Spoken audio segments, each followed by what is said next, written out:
Yun po natin, yung passport, alam naman natin yan, dito, lahat naman siguro tayo dito may Philippine passport, pero gusto ko lang pong i-emphasize na itong passport kasi natin, dito, karamihan sa atin siguro nakapag-apply na ng 10-year na validity na passport, ano?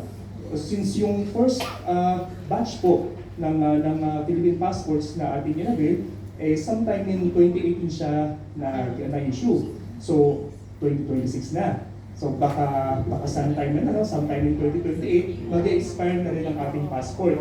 Kaya pantayan po natin, sana mag-renew tayo ng mas maaga. Kasi makikita naman natin yung sa mga immigration authorities na kahit anong bansa, sinasabi nila na pag 6 months before the passport's expiration, medyo hindi na natin kailangan nang ipa-renew. So, kung kaya natin magpa-renew na mas maaga doon, like for example, 1 year required its expiration, gawin na po natin ng maaga.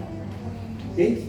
So, para maiwasan din natin yung sa immigration, at para maiwasan din natin yung mahabang pila. Tayong mga Pilipino, alam naman ng sarili natin, medyo mahilig kami sa last minute. Diba? So, ganun po. So, ingatan po natin yun. At syempre, tulad ng sinabi ni Vice Consul Gino kanina, medyo kalamak din po kasi dito sa Hong Kong yung using passports as collateral.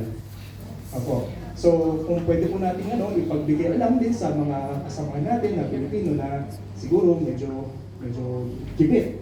Baka po ipagbigay lang natin na, pati mga NGOs actually, baka ipagbigay lang natin na medyo illegal po yung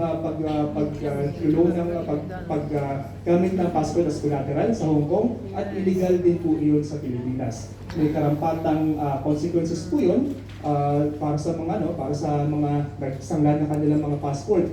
So, for example, isabihin ko na lang para mai-cascade natin pag first offender, pag sinangla yung passport at kapag aalaman natin na ano yun na nangyari, magiging 5-year passport na lang po yung susunod na i-issue sa inyo dun sa taong nag-commit nun. Tapos magiging masasama po siya sa tinatawag nating watch list for monitoring. Okay?